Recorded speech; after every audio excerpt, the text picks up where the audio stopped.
Now let's get to our first conversation this afternoon. The federal government has initiated steps to integrate Islamic financing, accounting, and auditing standards into Nigeria's financial reporting system as part of efforts to enhance transparency, deepen financial inclusion, and position the country as a leading hub for non-interest finance in Africa. The initiative was unveiled by the Financial Reporting Council of Nigeria at a stakeholders meeting on the integration of Islamic finance standards into Nigerian financial reporting framework, which held in Abuja. The accounting and auditing organization for Islamic financial institutions is a Bahrain-based international standard-setting body established in 1991 to develop accounting, auditing, governance, ethics, and Sharia standards for Islamic financial institutions.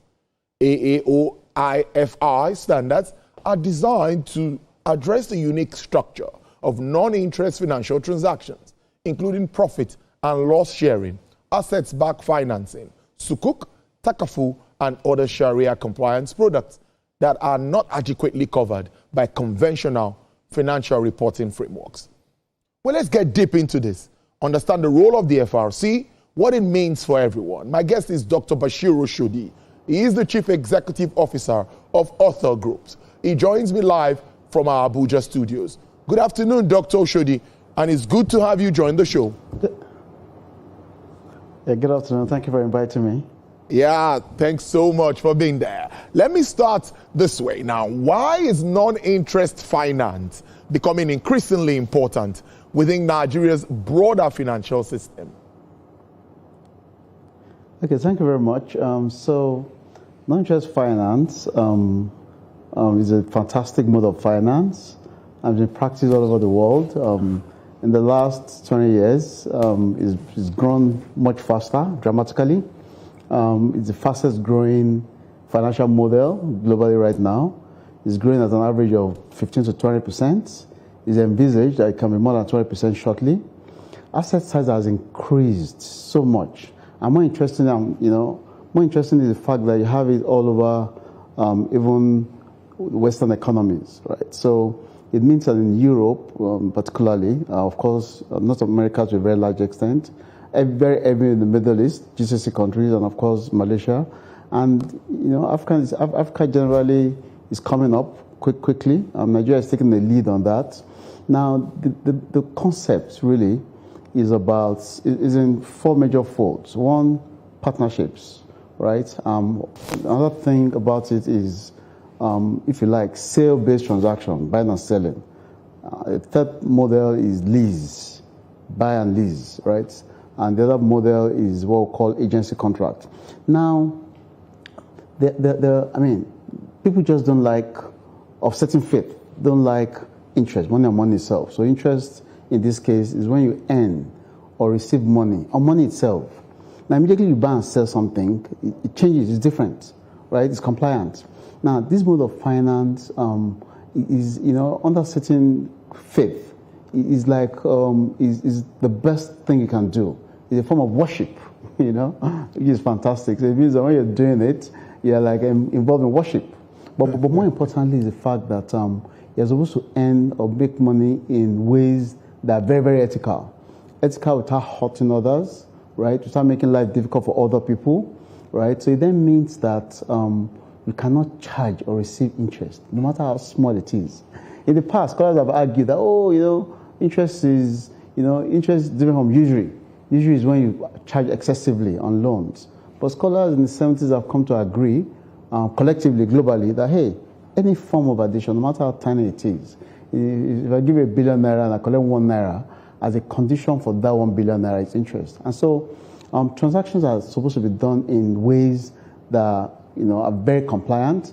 But more importantly is the fact that there are loads of foreign funds flying around the world that want to align with this mode of finance. So if you look at global sukuk market, for example, even countries like the UK, for example, issue sukuk, sovereign sukuk for that matter.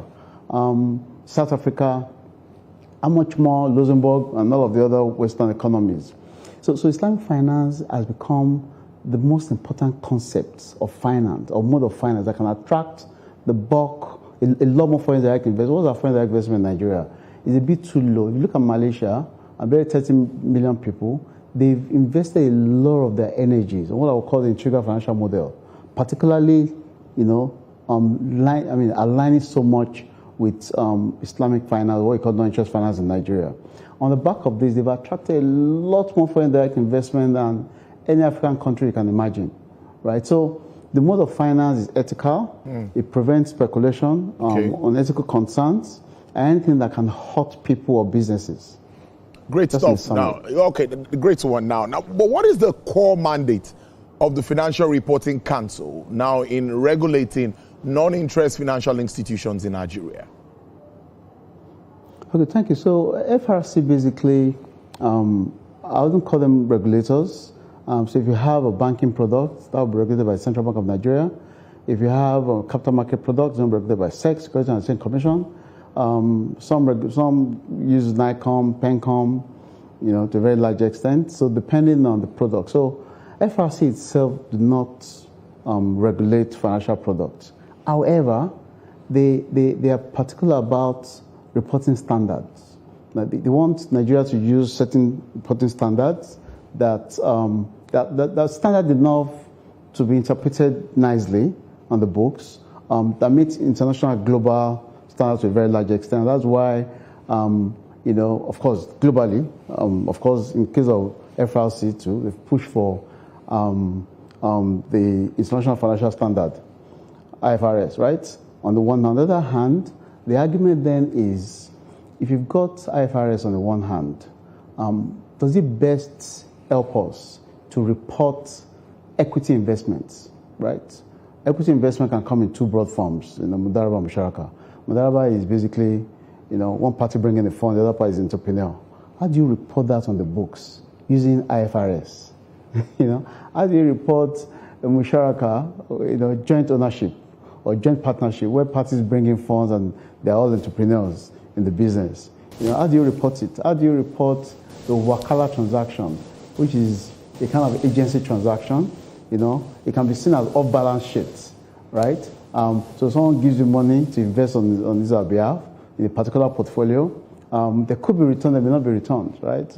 How do you report that using the regular standard, reporting standard? So the role of FRC is to ensure that on the one hand, the IFRS is standard and it's going to be used by everybody. But on the other hand, for those that IFRS standard may not be sufficient for, they want to report certain unique contracts, if you like. So Mudara, Musharaka, Wakala, of these are contracts.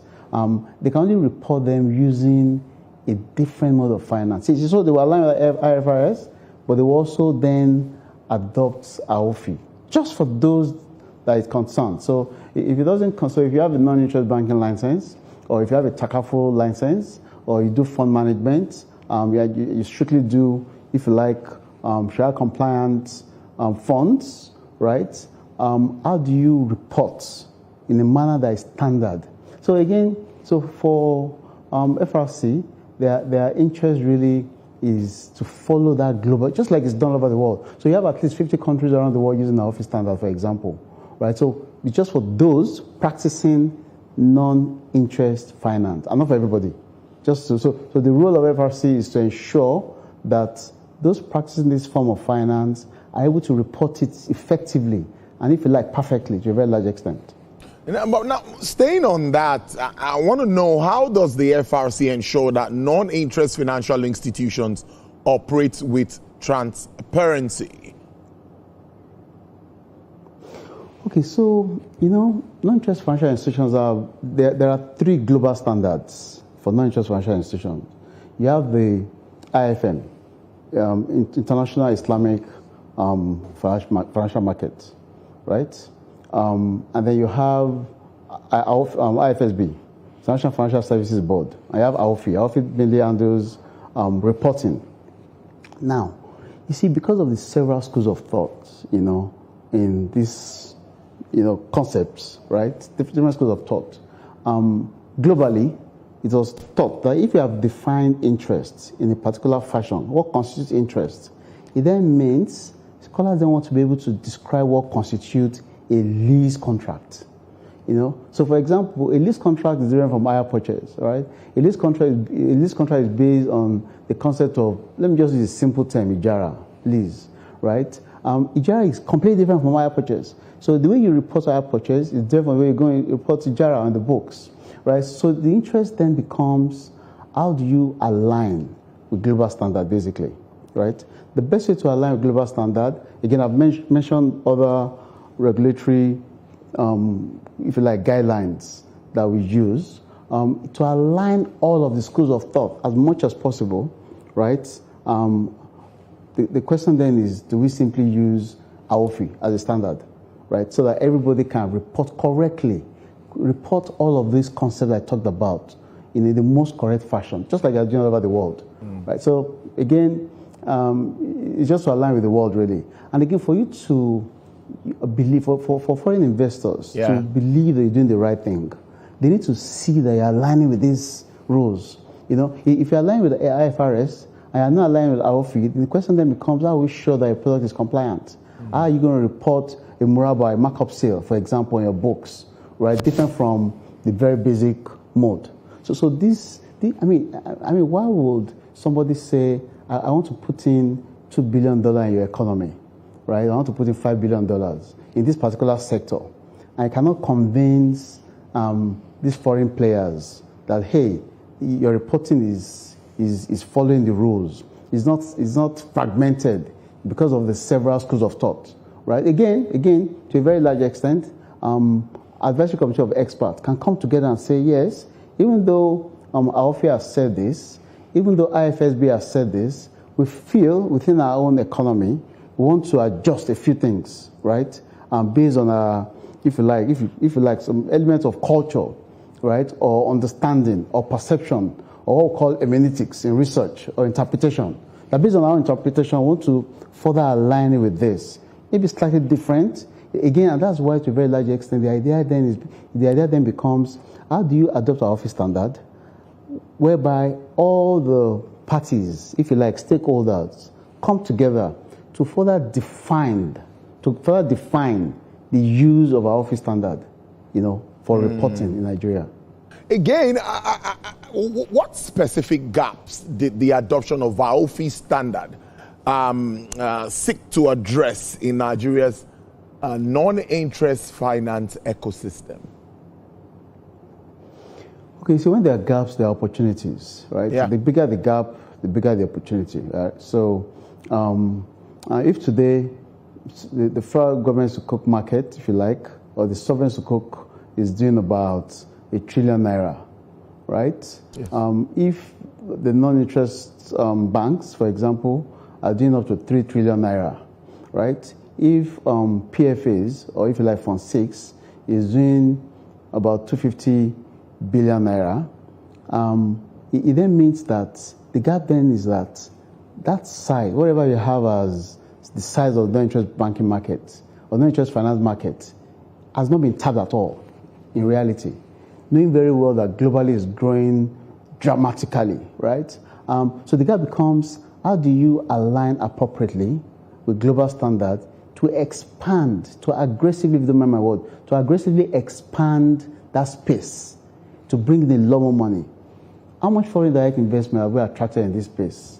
In the area of foreign direct portfolio, in the area of real estate direct investment, real estate portfolio, when you look at these four, right, either is some kind of portfolio or some kind of direct investment, what is the size of it, right? What is the size of equities investments that, if you like, Sharia compliant?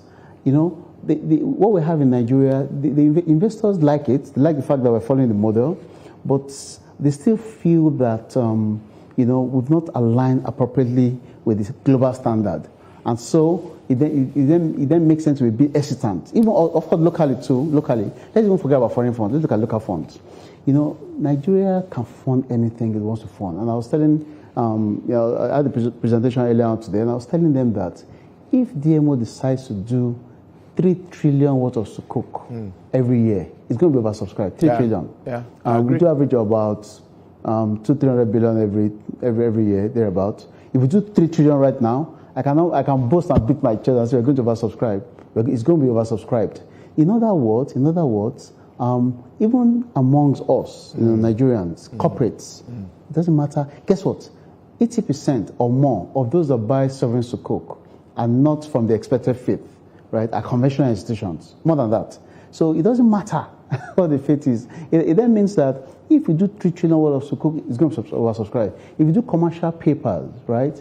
If you do what's the size, the non-interest commercial paper, as of today, I don't think it's up to 200 billion naira. If you do 2 trillion of that every year, it's going to be oversubscribed. If you do the equities market, the Sharia, or if you like, allowed equities, has doubled in performance than the all share index, for example. That's doubled in terms of performance. So it means that the all share index is far below the allowed index. So what that then means is that the opportunity in-house is even massive, yet to be tapped at all. And because in this part of the world, in our country, we have a lot of people, they're still unbanked. It doesn't matter their economic status. Some of them are extremely rich, but they're unbanked. How much more, even those middle of the pyramid, bottom of the pyramid, they still keep monies at home. They still feel that they can't use the system. Immediately you confirm to them that you are fully aligned, right? Not just with the guidelines from the CBN, from SEC, and all the regulators, but you have truly then aligned with your reporting standard. I can bet with everything that the cash flow into this segment is going to be dramatic year on year, right? So we're going to be envisaging growth of, if you like, 30% on the average by using this standard. Almost from 50% finally. to 30%, which is going to surpass global standard by all standards, if you like. For non-specialist investors now, what distinguishes AOFI standards from conventional IFRS-based financial reporting? Yeah, so, the conventional one is standard, right? That's of AOFI. They've simply identified or acknowledged the fact that certain transactions are not basic, right? The end result is the same thing, finance, importation of, electric vehicles, or you want to produce electric vehicles in-house, or you want to process lithium in Nigeria. It doesn't matter what it is. Business is business. However, the interest then becomes, what contracts are you using to bring in electric vehicles or to export, cassava or whatever? What concept? Are you using a sale-based contract, right? Or are you using variations of sale-based contracts? Because there are at least 3 variations of sale-based contracts. Now, for every sale-based contract, right, it requires different treatment. Think of it that way. That's sale-based alone, sale. You have your Muraba, markup sale, you have your istisna, if you like, build to order, and you have your salam, right, for delivery. These are sale contracts. 3 of them are different. They have unique characteristics, each of them. That's sale. If you go to your lease-based contract, is it a basic lease, Ijara, basic Ijara? Is then different from Ijara Masofa Fezima, that is a forward sale contract. Now, these 2 contracts, I'm just limiting it to 2. These 2 contracts have different application. So IFRS cannot accommodate the uniqueness. So our office standard for every uniqueness of this contract has clear regulation. You then go to equity contract. Equity is not just JVs or, it's not something that I will just draft quickly. I'm very happy that I've done the work. I'm very happy. Equity contracts then have variations. You have your musharaka. This musharaka, like I mentioned earlier on, is co-ownership. It has uniqueness. That uniqueness, again, like I said, do you want to give scholars the right to interpret, to give their own understanding of Sharia terms the way they like, or do you want to align it so that global standard is followed? So again, I go to Wakala. Wakala can then have various forms also. Various forms. Is it Wakala for asset? Is it Wakala for fund mobilization? Is it Wakala for whatever Wakala is going to be used for? So I've just mentioned a few. All of them have standards, they have rules. And these rules, again, we cannot rely on the perception of one person. So we're then trying to say, okay, do you know what? Let's go for a standard where global leaders or scholars have come together and they have agreed that, you know what? Let's follow these rules based on the primary sources of, if you like, the Sharia, right? And based on what researchers would call hermeneutics, or what scholars would call, derivation, right? They've derived from the primary sources. So in the Quran, they say interest is not allowed. But they've not said you cannot do, they've not talked about syndication, and they've not talked about, the primary sources of Sharia has not talked about commercial papers, for example. However, it's the wisdom of scholars to then say, do you know what?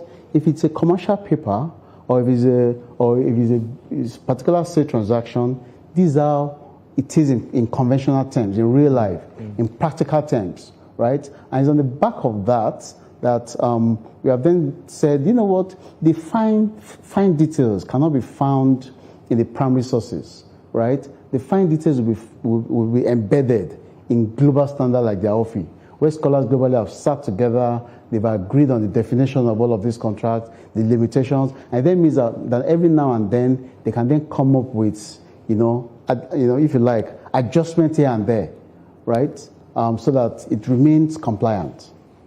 Finally, let's look ahead. How do you see the role of the FRC and AOFI standards evolving as Nigeria's non-interest finance market deepens and, of course, expands? Okay, yes. Again, I mentioned at the beginning the size, 4 trillion naira as of today. That's the size of the market. 4 trillion naira as of 2025, December. It means that it's going to grow at 30% year on year. We should be doing much more than that. But the truth is that it can even grow at 100%, right? Immediately, there's investor confidence, right? Immediately, the markets feels that, you know what, we're actually, we love the system. There's transparency. We're not discarding the existing model. We're not replacing them. We're just enhancing it, if you like, or we are supplementing it. We're not doing anything new at all. The conventional system is going to be used. However, at the same time, the conventional reporting standard will be used. At the same time, the Sharia compliant reporting standard side by side, right? So it means that if you don't have any business with the AOFI standard, nobody's going to tell you to use it. It's only those that do non-interest finance. That's because it allows them to then attract their own kind of investors. So we see an explosion of the industry and of the market just on the back of this emerging policy. On the back of saying, guys, let's use AOFI, right? On the back of AOFI, we see local investment coming. Now, do you know that every 3 times or 4 times every year, Africans come to Nigeria to come and, if you like, they want us to share knowledge of how we have grown non-interest finance in Nigeria, covering all of the aspects, capital market, money markets, Takaful and co. They come every now and then to have a feel. They want to learn, if you like, from the best. So it means that, believe it or not, Nigeria is taking the lead. But the kind of lead Nigeria is taking, amazingly, that lead, we're already getting ahead of Europe, not in terms of ticket size, but in terms of understanding of the non-interest banking model generally, or non-interest finance model, but also in terms of the uniqueness of products that we release. Again, the size may be small, 4 trillion, tiny, right? But we can expand it because the knowledge base already sits here. Knowledge base in terms of advisory committee of experts, knowledge base in terms of those of practitioners, knowledge base in terms of regulation. Nigeria today has more regulation than all GCC countries put together, in support of non-interest finance. So it means, in fact, globally, Nigeria is top 5 in terms of regulation. So it means that Nigeria has set the standard for the world, not just for Africa, but for the world to follow. So the appreciation level is going to be very, very fast going forward, just by adopting AOFI standard. Dr. Bashir Oshodi, Chief Executive Officer, Author Group, I must thank you so much for your time on the program. Really made sense of the topic of discourse. Do enjoy the rest of your day. Thank you. Yeah, thank you very much. Pleasure. All right then.